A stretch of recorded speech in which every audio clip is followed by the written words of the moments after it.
Depois de me bater muito, o meu próprio pai me expulsou de casa quando eu tinha 13 anos só. Tudo isso por causa de um simples cigarro que ele encontrou na minha bolsinha que nem era meu. Sério, não era meu. E até hoje, eu nunca descobri quem colocou aquilo nas minhas coisas. O fato é que o meu pai era carrasco demais para me escutar, sabe? E ele era machista demais para acreditar numa menina. E a minha mãe, ela sempre foi muito omissa na nossa criação. Eu vi na cara dela naquele momento que meu pai estava me falando coisas horríveis e me dizendo que não me queria mais na casa deles, que a minha mãe, ela não concordava com aquilo, que ela acreditava em tudo que eu estava falando, mas ela jamais, nunca na vida iria se colocar contra o meu pai para defender um filho, nunca. Então, não tinha o que se fazer, não tinha como bater boca com ele. Eu simplesmente baixei minha cabeça e saí para ir no quarto, pegar as minhas coisinhas e sair de casa. Nesse momento eu nem tive tempo de pensar sair para onde. Eu só ia sair da casa dele como ele estava me mandando aos berros. Só que quando eu fui entrar no meu quarto, o meu pai me barrou na porta e falou assim: não senhora, dessa casa você não tira uma agulha sequer. Porque tudo que tem aqui, quem comprou fui eu, com o meu trabalho e com o meu próprio suor. Se você é adulto suficiente para ter uma coisa daquela na sua mochila, então você que se vire e compre as suas próprias coisinhas. Me deu uma raiva, essa é a palavra certa, tão forte do meu pai, uma revolta que eu não quis chorar, sabe? Eu olhei no fundo dos olhos dele, fiquei focada assim, firme, para eu não deixar escorrer uma lágrima sequer na frente dele. E falei assim: tudo bem, o senhor tem razão, o senhor manda em tudo, né? Só que tem uma coisa, a partir do momento que eu saí dessa porta também, esquece que um dia eu já existi, esquece que um dia eu já fiz parte da sua vida. E nunca, jamais me procure se algum dia o senhor precisar de ajuda. E eu saí, sabe? E eu tava tão desnorteada, tão zonza, tão tonta, que eu não pensei em ir pra casa de uma tia pedir ajuda, pra uma casa de uma prima, uma amiga, não. Eu saí assim, sem rumo, e comecei a andar naquele sol quente, sem parar nem pra tomar água, sabe? E eu não conseguia chorar também, não. Eu parecia uma louca, como se eu tivesse em estado de choque. Até que uma tia minha me encontrou, isso 12 horas depois que eu tava andando sem direção. Porque a minha mãe ligou pra ela, contou tudo que estava acontecendo e pediu pra ela me procurar e pra ela me ajudar, né? Nisso, essa tia me pegou, me levou pra casa dela. Quando eu cheguei lá, a primeira coisa que eu fiz foi tomar muita água, porque eu tava com muita sede. Depois eu comi e fui tomar banho. E quando eu terminei de tomar banho, que eu relaxei, me veio aquele choque de realidade na minha cabeça, sabe? Eu caí a ficha no que eu tava passando no momento, o que tinha acabado de acontecer comigo, e aí eu desabei, comecei a chorar.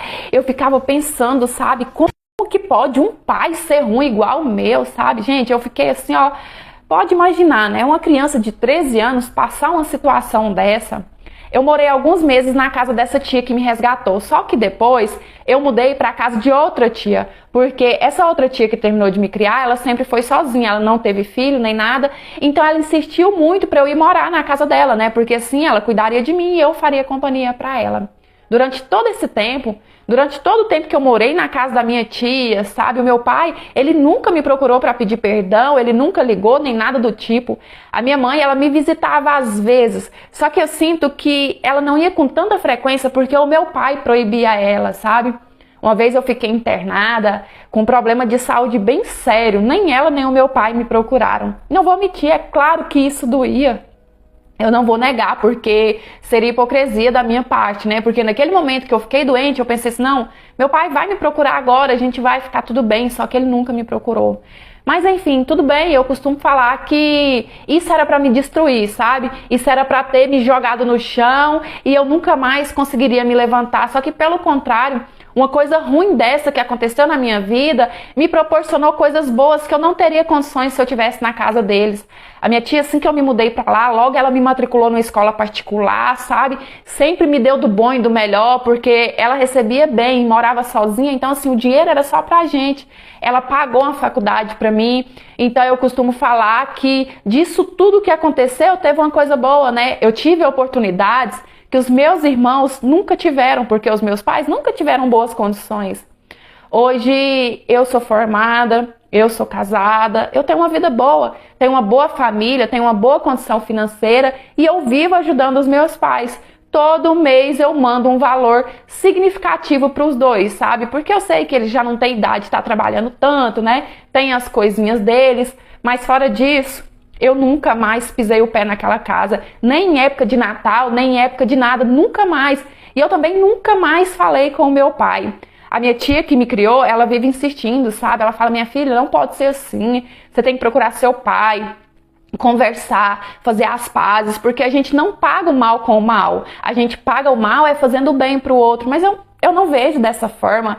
Eu não acho que eu esteja fazendo mal algum pro meu pai, muito pelo contrário, eu ajudo os dois. Uma coisa que eu prometi que eu não faria quando eu saí da casa dele.